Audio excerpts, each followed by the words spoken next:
Good afternoon, everyone. Thank you for joining us at Miller Johnson on this update that we're giving on COVID-19 and certain legal issues that are spanning, business needs, employment type questions, your basic information about what the Michigan executive order that affects business operations, what it says. I've got with me, I'm Amy Murphy, a litigator at Miller Johnson, and I have two of my esteemed colleagues here with me, Erik Daly and Cathy Tracey. Erik and Cathy, I'll give you an opportunity to say hello. Hello, everyone. Hi, this is Erik Daly. Oh, sorry, Cathy. This is Erik Daly. As Amy said, I'm an attorney in the corporate and business section at Miller Johnson. Thanks for having me. Yes, and I'm Cathy Tracey. I'm an attorney in the labor and employment section.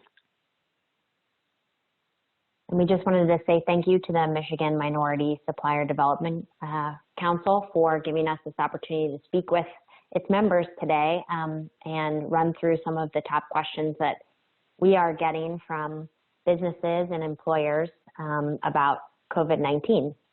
So we've got this agenda slide, and we're going to talk first about the Michigan Executive Order 2020-42. This is the stay-at-home order that's now in effect that was announced late last week. Then I'll pass the mic to Erik, who is going to be talking about various economic relief programs that are available to businesses.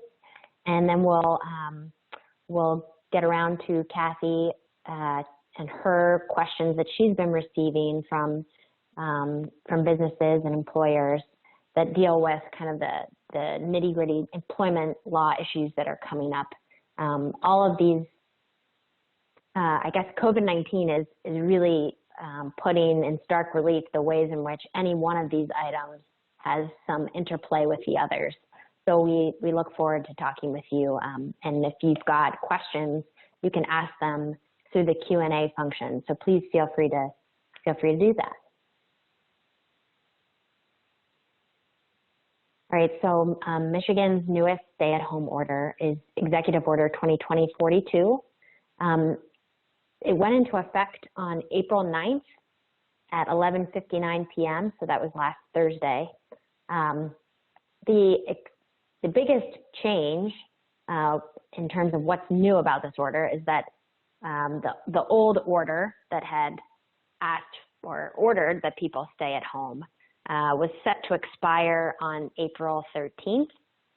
And last week, the legislature took up Governor Whitmer's resolution to extend the state of emergency declaration through the end of the month, through April 30th. The legislature was willing to do that and voted to do that. Governor Whitmer had actually asked for a much longer state of emergency declaration extension, would have gone through June, but the legislature was willing to grant her an extension through the end of the month. So then once that extension was granted, Governor Whitmer on Thursday announced that the stay-at-home directives would also be extended through April 30th, and hence our new executive order that we're looking at. So the biggest question I've been getting since all of that legislative activity last week is what's new about this order and what's stayed the same since the last executive order that governs the operations of your businesses. So what's new we'll tackle first. One of the new things about this order is that it makes clear that certain categories of businesses that are critical infrastructure, many of the critical infrastructure industries stayed the same, right? The definition didn't change, and the order still incorporates the guidance from the Department of Homeland Security issued on March 19th of this year. We call that either the DHS guidance or the CISA guidance. So this latest order still incorporates that March 19th CISA guidance. So most of the businesses, really if your business was already deemed critical infrastructure based on the original stay-at-home order, then you are also deemed critical infrastructure under this order.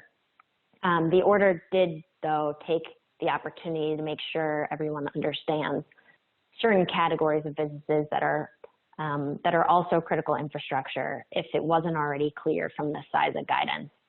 Those are retail stores that sell certain essential items. The way that the order describes it is items that are necessary for safety, sanitation, and basic operation of residences. So think grocery stores, certain convenience stores, auto supply stores, hardware stores, home maintenance stores. So all of these retail stores are critical and have are able under the order to operate and arguably have a responsibility to at least consider operating during the pandemic. The other categories of businesses that are covered by this new order and are able to operate are laundromats, coin laundries, and dry cleaners. I know in the last session we had with this organization, questions from a dry cleaning entity came up. So now you've got a clear answer on this under the newest order. Yes, dry cleaners may maintain operations because they're considered critical. Certain operations of hotels and motels are critical, but not the more non-essential things like keeping your gym open or your pool. And then motor vehicle dealerships are considered critical infrastructure under this newest executive order, but only to the extent that it's necessary to facilitate like a remote sale of a car or delivery to a customer of a car. The order makes clear that a showroom for a motor vehicle dealership has to remain closed to public traffic. All right, next slide, Jeff. So then a couple of other new items. This order does make a big change to retail sale operations. So, generally speaking, if you're in the manufacturing sector and you made a determination that you're critical infrastructure, back in when the first order came out, that decision is still a good one. The critical infrastructure designation wouldn't have changed. But for those retail operations that I was just talking about, there are quite a few changes that you should be sure to take a look at. And these are in section 11 of the executive order. They're really requirements to make sure that the retail, any store making retail sales with public traffic coming into the store, that they do certain things to prevent or at least mitigate the risk of transmission of COVID-19. So the order lays them out in some detail, but these are things like establishing lines for customers that where you mark off 6 feet of space to ensure that your customers are not standing close together. And then probably one of the more rigorous requirements are about how many customers can be in the store at one time. If your store has less than 50,000 square feet of customer floor space, then you can only have 25% of your total occupancy limit in the store at any one time. And if you're a larger store, more than 50,000 square feet, then you can only have 4 people per 1,000 square feet entering your store. These are customers only. So if you have staff on site, they're not subject to that rule. There are also a couple of other fairly stringent requirements for these larger stores. They need to be closing the areas of the store that are dedicated to carpet, flooring, furniture, garden centers, plant nurseries, and paint. So sales of those things or display of those things. And they also need to be refraining from advertising or promoting goods that are not essential. Then another relatively big change, and this one applies beyond the retail sector. So the order now requires any business that's maintaining some amount of operations during the term of the order to have a plan developed. This plan is called a COVID-19 Preparedness and Response Plan. And the order actually incorporates, by reference, guidance from OSHA, the Occupational Safety and Health Administration, that OSHA put out some guidance called Preparing Workplaces for COVID-19. And it goes through in some detail what those response plans should look like. I won't get into a great amount of detail on that here, but I will direct you to Miller Johnson's website. We put on a great webinar discussing these plans yesterday. And so if you look back at the webinars from April 14th, you'll see that there's a recording and some slides about what your COVID-19 preparedness and response plan needs to look like. The important thing to note here is that that's a plan that you need to have available at your company's headquarters or at a work site. So if an employee asks to see it, or if MyOSHA were to ask to see it, make sure it's in a place where you can readily show it to someone who's asking to take a look at your plan. Next slide. All right, so quickly, what stayed the same about this new executive order? If you tuned into the last session, we talked in more detail about critical infrastructure designations, designating your employees who are critical infrastructure workers, and then also the designations of your workers who perform minimum basic operations. Those designations still should be made, and as I was saying earlier, nothing really changed about what the definition of critical infrastructure is. So you've got an opportunity to designate your workers who do that work. You also have an opportunity to designate those workers who are doing your business's minimum basic operations, things like payroll or security, maintaining inventory. Those designations do need to be in writing, but your employees don't need to carry them with them. The order makes clear that you don't have to carry those designations on you while you're going to work.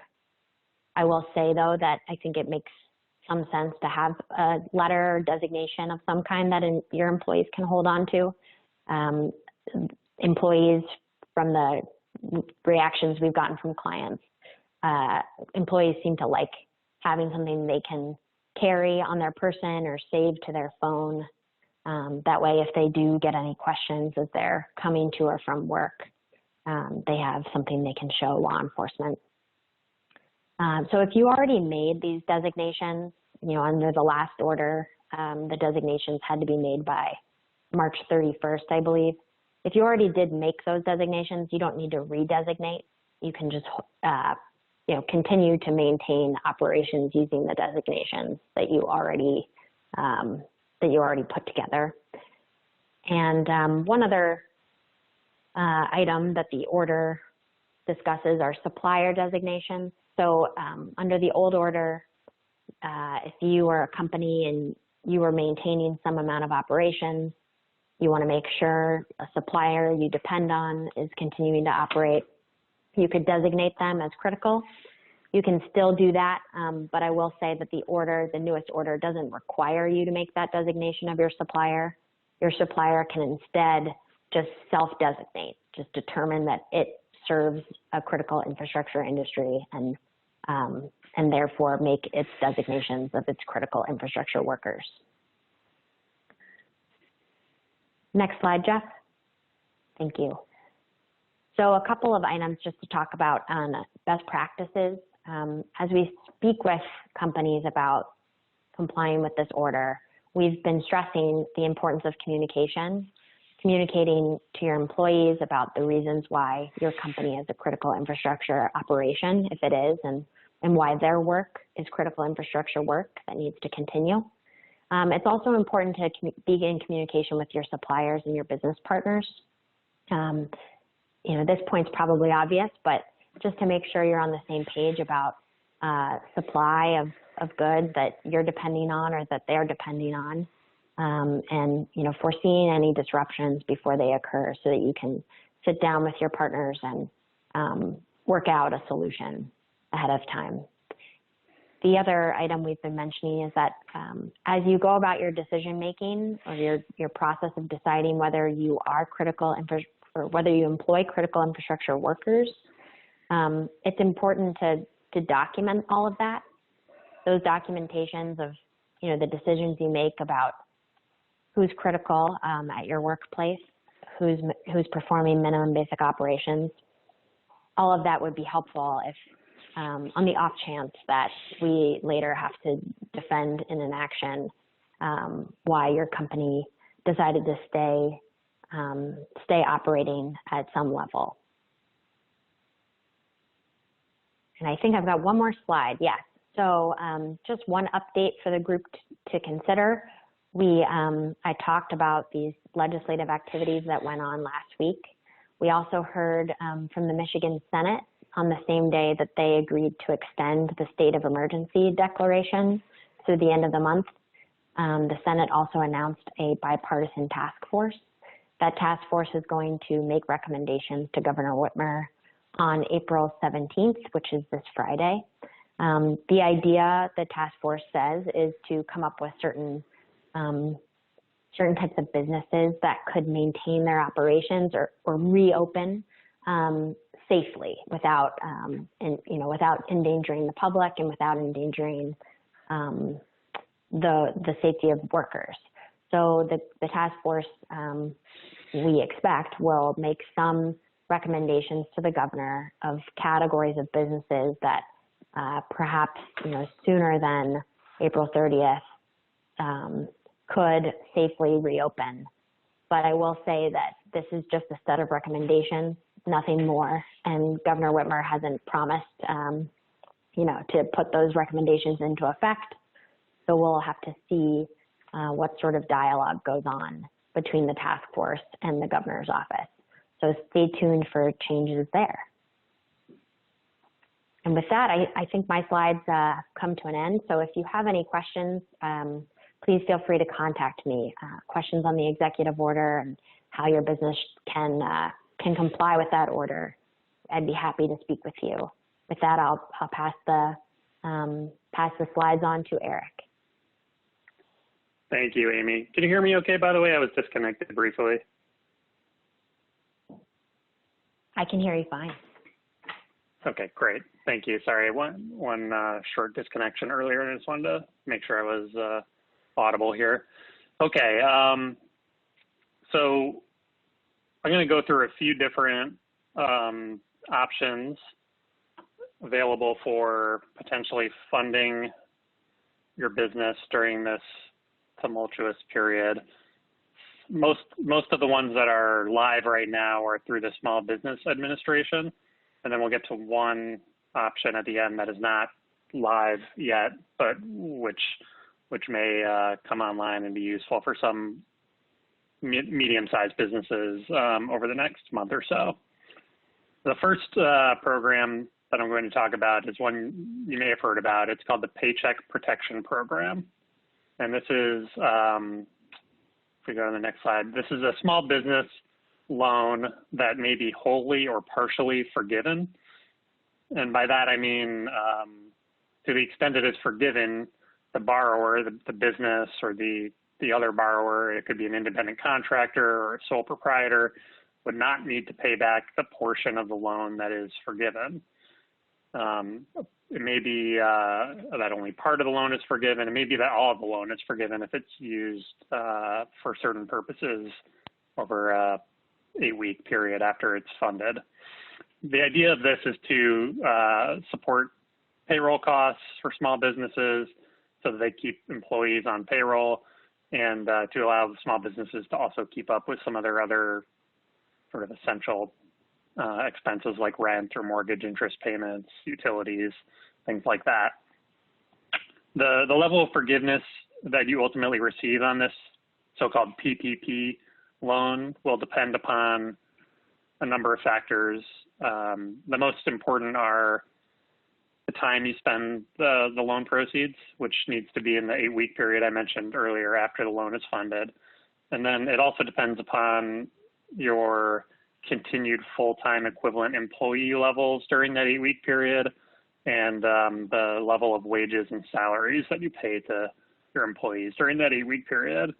So in an ideal situation, if you used the whole loan amount during that 8-week period, you used at least 3/4 of it for payroll and 25% of it on other forgivable uses, and you retained the same full-time equivalent employee count and you didn't reduce wages by more than 25%, you could conceivably get the whole loan forgiven. These loans are available to businesses with 500 or fewer employees, and there may be some larger businesses in terms of an employee headcount that are eligible depending upon their industry and some other factors. So even if your business has more than 500 employees, if it otherwise meets the Small Business Administration's tests for being a small business concern, which could mean, for example, in certain industries, your trailing 3-year revenues are below certain thresholds, or your tangible net worth and net income are below certain thresholds over the last few years, you may be able to qualify even if you have more than 500 employees. And then notably, the program here is available also to self-employed or gig economy workers. So, you know, for businesses that may not have formally incorporated ever, or, you know, for people who are, you know, maybe they own a business and they're doing, you know, sort of side hustle. There are ways that this is more expansive than a traditional SBA loan would be, which would really just apply to a for-profit business enterprise. And in that respect, this is also available to some not-for-profit organizations, 501c3s, and certain veteran-owned not-for-profit businesses. And the program theoretically runs through June 30th of this year, although that is all dependent upon the level of funding that remains available for these loans. Right now, the initial appropriation was $349 billion, and I think the SBA and the banks funding these loans are kind of quickly working their way up to that level, and Congress is in the midst of negotiating what is reported to be a $250 billion expansion of this program, which would then be available to continue funding the loans, maybe not all the way through June 30th, but for a longer period than the last 12 days since this program went live. Next slide, please.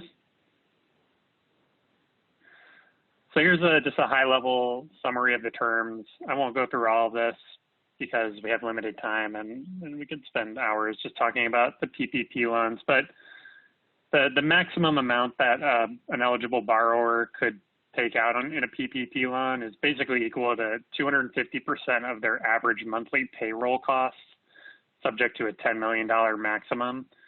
There's no personal guarantees or collateral required, which also make this an attractive potential loan option, even setting aside the potential forgiveness aspect of the loan. The interest rate is only 1%. So, you know, pretty favorable loan terms, no prepayment penalties. There's no interest payments required for the first 6 months, although interest does accrue during that period. And as I mentioned before, it's forgivable if it's used in certain approved ways during that 8-week period after the loan is made. So it's a pretty favorable set of terms, even if some portion of it ends up not being forgivable. We'll go to the next slide, please. So here's your definition of small businesses, although this has kind of expanded since the program was initially announced to cover more potential small business concerns. So as I mentioned before, in general, it's going to be those businesses that have no more than 500 employees. That 500 employee count would include full-time, part-time, and other. So that other might include leased employees, for example, for purposes of determining if you're eligible to borrow. But for some industries, you might be able to have as many as 1,500 or even more, depending on whether you meet some of the other criteria for qualifying as a small business concern. So I would say if you consider yourself a small business, even if you have more than 1,500 employees, it's kind of worth checking into some of these alternative ways to qualify, whether it's based on revenue, your industry, or the so-called alternative size standard. If you have multiple businesses, whether they're operating effectively the same type of enterprise, right? Different entities, but all kind of operating the same business, or even if you have multiple businesses that you own and they're operating independently, the SBA has broad so-called affiliation rules, so that, you know, if you have multiple companies that you operate, even if they're in different businesses, they may be treated as a single employer as far as the Small Business Administration is concerned. So if you're thinking about applying for this loan, you need to make a lot of disclosures around what other businesses you own, or other large shareholders or equity holders in your business might have a controlling interest in. And there are some exceptions to those so-called affiliation rules for like restaurants and food service, hotels, things in the hospitality industry, if they have multiple locations. If you're a franchisee and that franchise is registered with the SBA, or if you have SBIC financing, those are potential exceptions to these affiliation rules. And then another important one is for faith-based organizations. That would generally apply to, you know, religious institutions, but it could apply to a faith-based not-for-profit that operates some kind of a business as part of its overall enterprise, potentially. Next slide, please. So if you do get a PPP loan, or if you're thinking about getting a loan under this program, you should understand that there are only certain permissible uses of the loan proceeds. And as I mentioned before, payroll costs are the key component. And that's probably self-evident from the name of the program, the Paycheck Protection Program. But you need to spend at least 75% of the loan, and you need to have at least 75% of your forgivable amount be for payroll costs. You can see the other permitted uses of the loan here. And it's really only of all those permitted uses. If we flip forward to the next slide, it's only a subset of those those permitted uses that are forgivable. So the forgivable uses are payroll costs, subject to some limitations, such as, you know, for highly paid employees, you can't seek forgiveness on amounts above $100,000 in annualized salary over that 8-week period. And then there are some non-payroll costs that you can seek forgiveness on, as long as they're not more than 25% of your overall forgiveness amount. And that's mortgage interest, rent obligations, and utility payments. And utility payments is pretty broad, so that includes things like gas, water, telephone, internet, transportation is even included in utilities. So, and again, that's only forgivable if it's used during that 8-week period after you receive the loan. Next slide, please. There's a couple of tax-related considerations here for the Paycheck Protection Program. Basically, there are some tax benefits under the same legislation that put the PPP in place that you could potentially lose. You would lose in the first instance, and in the second instance, you could lose if you end up having some forgiveness on your loan. And they both relate to kind of payroll and employee taxes. So in the first case, you get an employment tax credit equal to 50% of certain employee wages if you've retained your employees despite being negatively impacted by COVID-19. If you get a PPP loan, you cannot claim that tax credit. And then the other one is a deferral of certain deposits of the employer's share of Social Security taxes. You get to hold on to that money a little longer and wait until 2021 or 2022. But if you get a PPP loan and have some forgiveness, then you cannot utilize that deferral option. And I think it's important to consider this because those tax benefits could be meaningful for some businesses. They'd be meaningful for any business, but they may be more meaningful for certain businesses that have already either retained employees through difficult times or would highly benefit the ability to defer payment of, or the deposit of that employer share of the Social Security taxes.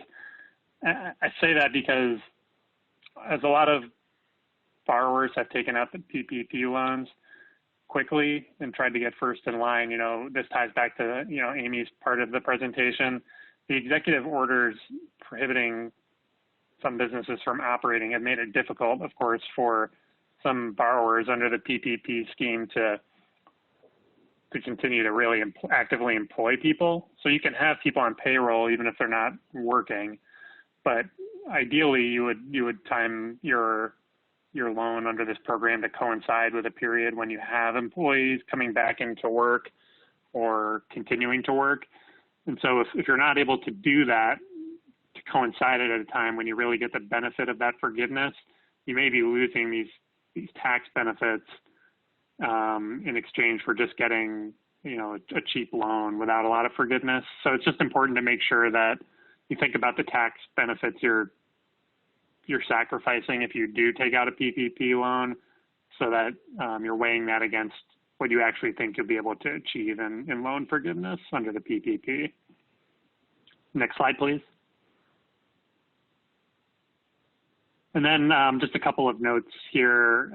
If you apply for a PPP, I just put this in every presentation I've done or webinar I've done on this program. It's important to know that you're making certifications to both the bank and the bank that processes your PPP loan application, as well as to the federal government when you apply for this loan.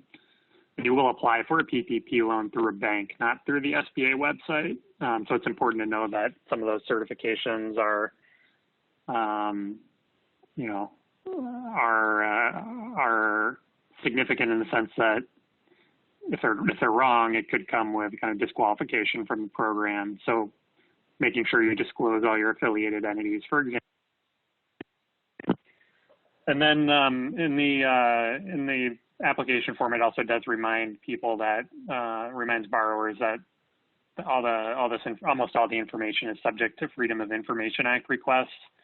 So just know that if someone after the fact were trying to determine who all the borrowers were under the program, that would not be a difficult thing to do, and I fully expect that there will be kind of media reports about who the different borrowers were under these different programs. So let's keep going. Okay, the next SBA type of loan is an economic injury disaster loan, and unlike the PPP loans, these so-called EIDL loans are not forgivable.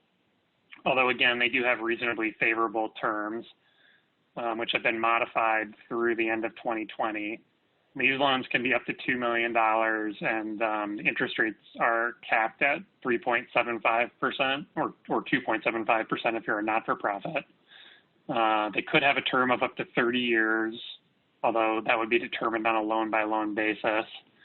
And these loans are generally to be used for working capital issues resulting from the COVID-19 epidemic. One other distinguishing feature beyond the fact that these are not forgivable is that these loans may require collateral and or personal guarantees depending on the loan amount, whereas the PPP loans would never require those, that additional security or guarantee. Next slide, please. Unlike the PPP loans where you're going through your local bank or credit union to get the loan, you would apply for an EIDL directly through the SBA website, and those are funded directly by the U.S. Treasury, unlike the PPP loans, which are funded by banks and then guaranteed by the Treasury. There's a temporary expansion of eligible borrowers under this program through the end of the year, also, again, to cover independent contractors, sole proprietors, gig economy type workers.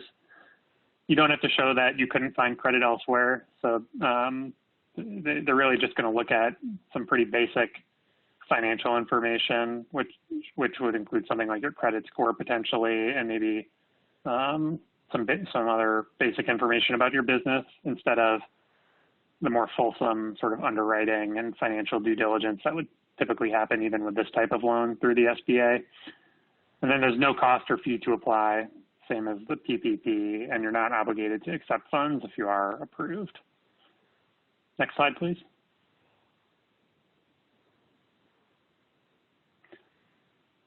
As part of the EIDL application, you can request a grant of $10,000 to be fronted even before you get a decision on the rest of the loan. And although these so-called EIDL grants are, according to media reporting, running very far behind, I think still an option, and they haven't fully run out of the $10 billion that they allocated for this $10,000 advance program. So if you do apply for an EIDL, you can get potentially that $10,000 advance as long as there's still funding, and you don't have to pay that back even if your loan ultimately gets denied. If you do both the EIDL and the Paycheck Protection Program, that $10,000 advance will get reduced from your forgiveness amount under the PPP, so you cannot get both the PPP forgiveness and the $10,000 grant. But if you do just the EIDL, you can get that $10,000 and not need to pay it back. And then if you already have a loan with the SBA, you'll get some relief so that you don't have to necessarily go in for a new loan application. And again, your relief is kind of tied to some of the same concepts around employee retention and wage stability during the relevant period. Next slide, please. Okay, and then the last thing that I'll go through, this is not a small business administration program. This is the so-called Main Street Lending Program, which was announced by the Federal Reserve and the Treasury Department, and is not really run through the SBA at all. This is going to be its own program and will be really administered by commercial banks with the Fed and Treasury acting in the background. So if we go to the next slide, I'm going to go through this pretty quickly because of our time limit and also the fact that these terms really haven't been finalized yet, unlike the SBA programs where most of the key terms are finalized. The Fed announced this program last Thursday and said that these are going to be the anticipated terms, but they may change. So essentially, $75 billion of the funds that were made available under the CARES Act for Treasury to use to fund medium-sized businesses are going to be put toward a kind of a joint project with the Federal Reserve, which will fund an additional $525 billion to backstop loans made by commercial banks under the so-called Main Street Lending Program. And basically, the Federal Reserve and Treasury will fund 95% of those loans. So if we go to the next slide, you can see that the goal here is to provide for additional financing for small and mid-sized businesses. Here, unlike in the PPP and other SBA loan contexts where there's very minimal inquiry about the financial standing of the borrower, it looks like there will be more diligence potentially around the kind of the good financial standing of borrowers under this program. So that's just something to be prepared for if you do pursue the Main Street Lending Program, either because you're not eligible for the SBA programs or because you choose to do it in addition to the SBA programs. And again, these Main Street Lending programs would not be forgivable. So only the PPP loans are forgivable loans. Next slide, please. There's really two aspects of the Main Street Lending Program. One is for brand new loans made by eligible lenders, which are basically U.S. banks and credit unions and savings and loan institutions. Those would be new unsecured loans. Again, 95% participation by the Federal Reserve. And then the other aspect of the program would be if you already have a borrowing arrangement or a lending arrangement in place with an eligible lender, you can upsize that potentially through the Main Street Lending Program and get some favorable, maybe some more favorable terms on that upsized portion of the loan without a requirement to necessarily put up additional collateral, although it's conceivable that a bank may ask for more collateral. Next slide, please.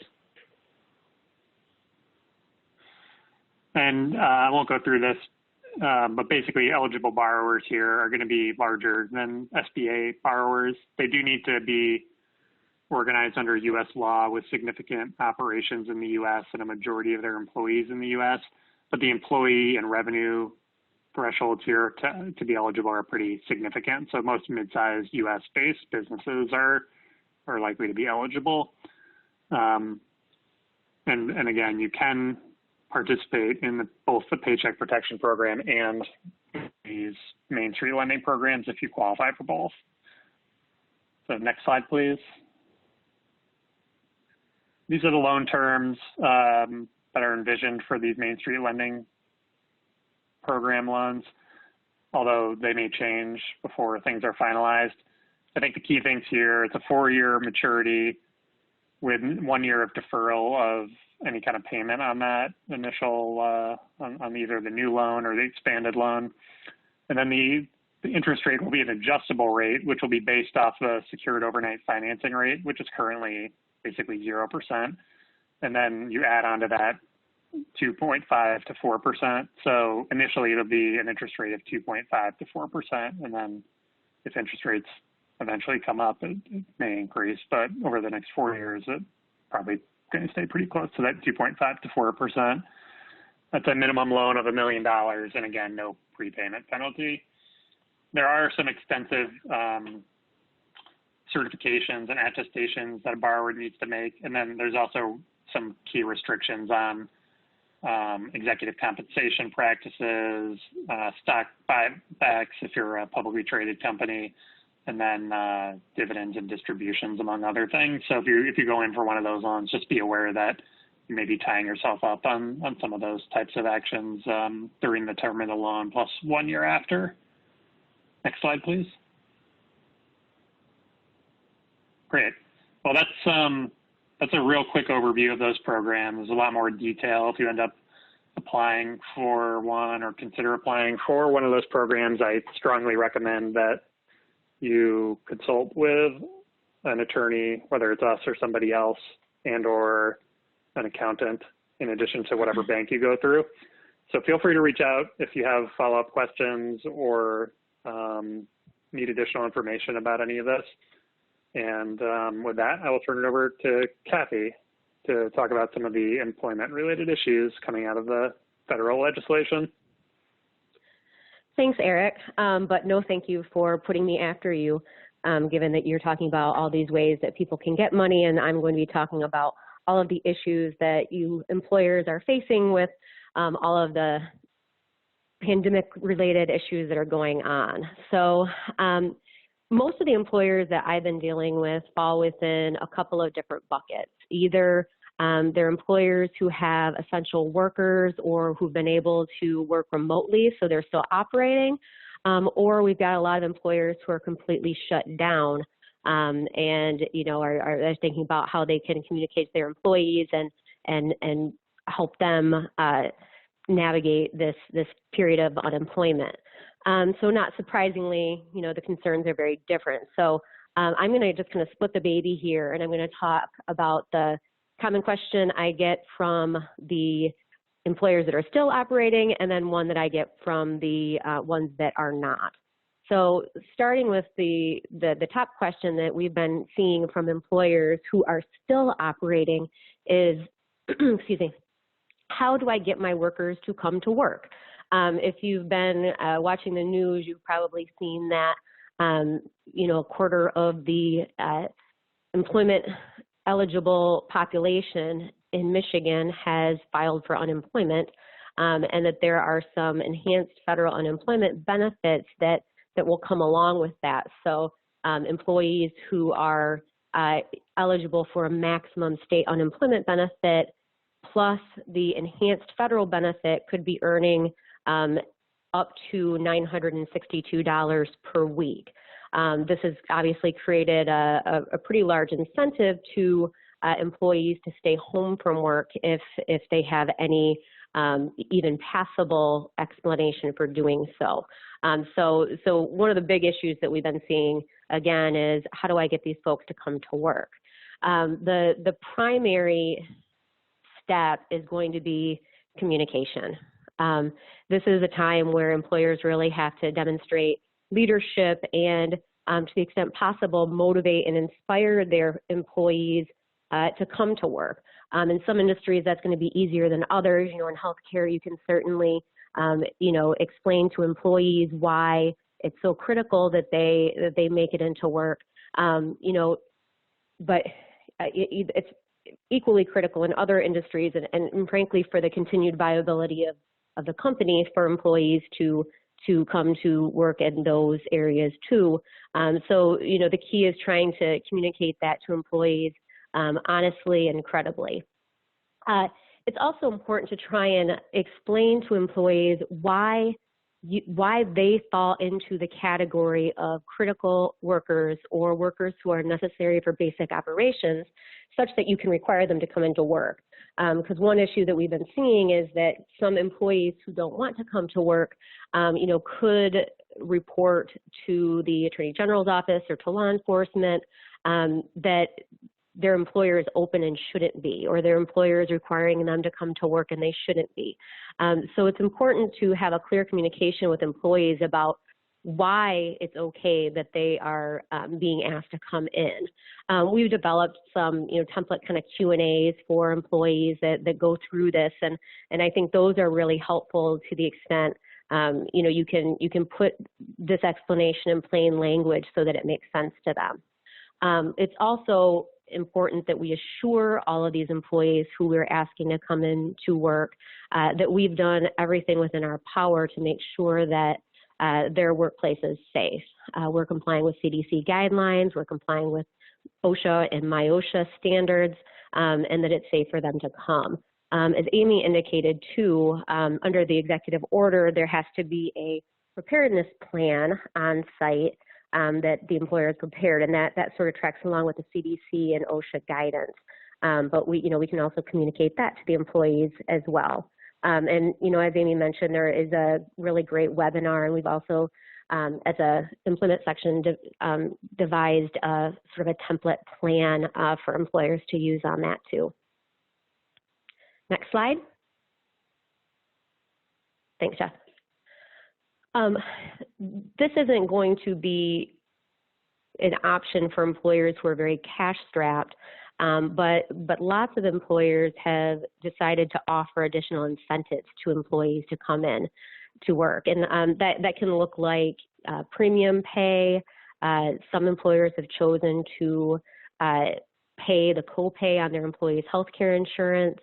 Other employers have chose to add additional PTO or, increase the accrual rate of PTO that can be used in the future if employees will come into work now. Those are just a few of the options that I've seen employers try to use. Another part is just clearly communicating to employees what the consequences of not coming into work could be. And one of those consequences could be that their health care insurance could terminate. That's going to depend entirely on your own healthcare plan. But for many plans, they terminate when an employee is not actively working. So a decision not to come into work could result in a termination of healthcare insurance, which in these times is extremely important. Third, there's nothing wrong with communicating to employees that, a return to work is not going to be guaranteed. When we come out of this pandemic, a lot of economists are saying that we might have some tough financial times into the future. So it would behoove employees to get on the short list of folks who had shown loyalty to their employer so that they can be one of the people whose jobs remain into the future. Next slide, please. Similarly, in regard to communicating honestly with employees about the consequences of their actions, in ordinary times, if an employee refuses to come to work when they are able to do so, it's considered a voluntary quit, and the employee is not going to be eligible for unemployment benefits. Obviously, these are extraordinary times, and the unemployment agency is overwhelmed with claims, but at least the federal government, when it comes to the enhanced $600 CARES Act benefits, has directed the state unemployment agency that they should not be providing benefits to individuals who could work but have chosen not to do so. So that's at least been the directive that's been given to the state unemployment agency from the federal government. You also may want to share with employees the honest truth that there could be some delay in obtaining unemployment benefits. Even on a good day, it will take about 2 to 3 weeks for an employee to actually receive unemployment benefits check or to have it direct deposited into their account after they file. So, I know that the agency is working very hard to get these benefits to our unemployed workers, but it's not going to happen overnight. Next slide, please. The final thing to consider is, if you cannot get these folks to come into work, what are you going to do with them? So, from a practical standpoint, and it's difficult to probably remember what life was like before COVID-19, but not too long ago, we were begging for workers. The employment rate was as low as anyone could remember, and the real struggle was finding workers, not the opposite. But if that continues, then I think one thing we'll have to worry about is how we treat these employees now may impact whether they choose to stay with us in the future. It remains to be seen what the economic outlook's going to be following this pandemic and once we all get back to our new normal. But I do think it makes good sense to think about, employee retention after this is all over. The other thing to consider, too, is whether an employee would have any legal rights to not be discharged for refusing to come into work. And there are a whole host of laws that could provide some protection for employees in this situation, which go far, far beyond the 10 or 15 minutes that I have today. But just to flag a few that are important, one would be this new federal legislation, the Family First Coronavirus Response Act, which entitles employees to emergency paid sick leave and expanded FMLA leave for certain COVID-19 related reasons. The governor also issued an executive order that basically prohibits employers from disciplining or discharging employees who cannot come to work because they have symptoms of COVID-19 or, depending on the industry, because they have had close contact for a prolonged period of time with somebody who has symptoms of COVID-19 or COVID-19. So there are some additional protections there, and we want to make sure that, each time you're considering whether to discipline or discharge an employee, you run through all of the, potential legal protections to make sure that, you're comfortable moving forward there. If you do not want to discharge an employee either because for employee retention reasons or because, you have some concern about possible legal ramifications, the option is you just put them on the shelf, you put them on an unpaid leave, assuming they're not entitled to paid leave, for the duration and sort of leave them there and then see how things pan out and then maybe make another decision with them down the road. Next slide.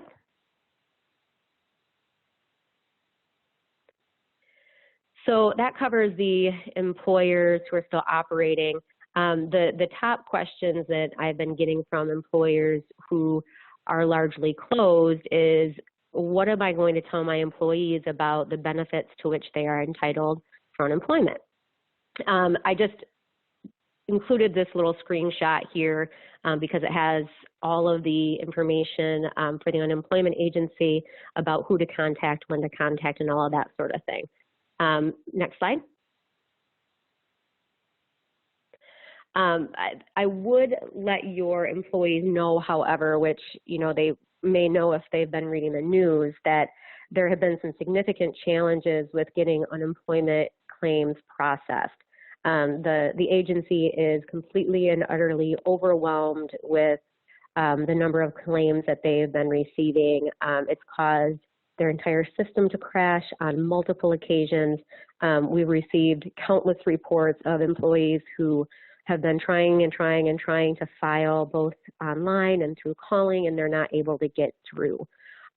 So the best advice that we have is to try and file claims online at an off time. So, you know, if you can file at 2 a.m., you're going to be much better off and much more likely to, you know, have it go through than you will be if you try to do it at 1 p.m. On a Monday.